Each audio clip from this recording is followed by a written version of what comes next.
की एक वेळ अशी होती की साध्या मिठावर तोल लागला, साध्या मिठावर तोल लागला तर दांडी यात्रा निघाली. हा तो देश आहे ज्या देशामध्ये मिठावर तोल लागला तर दांडी यात्रा निघाली.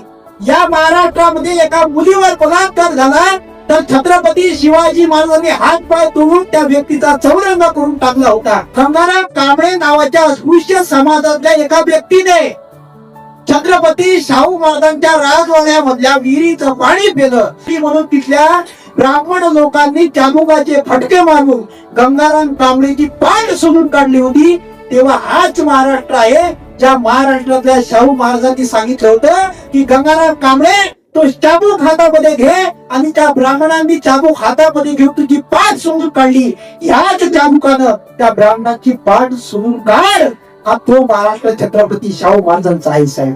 हा तो महाराष्ट्र महात्मा ज्योतिबा फुलेंचा आहे ज्या महात्मा ज्योतिबा फुलेंनी तुमच्या मुली शिकवण्यासाठी, तुमच्या मुली डॉक्टर, इंजिनियर, कलेक्टर, IPS अधिकारी करण्यासाठी शाळा काढली आणि शाळा काढली म्हणून इथल्या धर्म मार्तंड लोकांनी त्यांच्या घरावर मारेकरी मारण्यासाठी पाठवले होते. तरी सुद्धा महात्मा ज्योतिबा फुले ते स्वतः शिकले आणि आपल्या बायकोला, आपल्या पत्नीला सुद्धा शिकवलं, तरी सुद्धा मागे हटले नाही. लक्षात ठेवा, हा तो महाराष्ट्र आहे ज्या महाराष्ट्रामध्ये संत तुकोबारायांनी आपल्या कीर्तनाच्या माध्यमातून क्रांती घडवली आणि आपल्या कीर्तनामध्ये उपस्थित असणाऱ्या शेतकरी वर्गाला सांगितलं की छत्रपती शिवाजी महाराजांच्या सैन्याला तुमची गरज आहे. अख्खाच्या अख्खा शेतकरी वर्ग कीर्तन ऐकल्यानंतर छत्रपती शिवाजी महाराजांच्या सैन्यामध्ये सामील व्हायचा.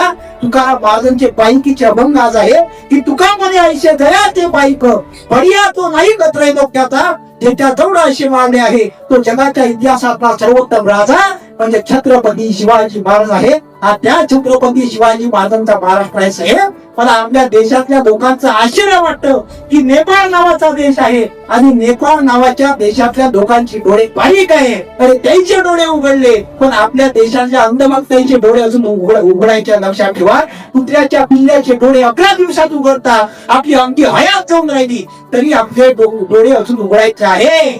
हालांकि बलवंत कहानी नहीं दिखती, तारीख मगर खून को कभी पानी नहीं लिखती. मैं बोल रहा हूँ क्योंकि मैं जिंदा हूँ, दुनिया गूंगे लोगों की कहानी नहीं लिखती. याद रखना.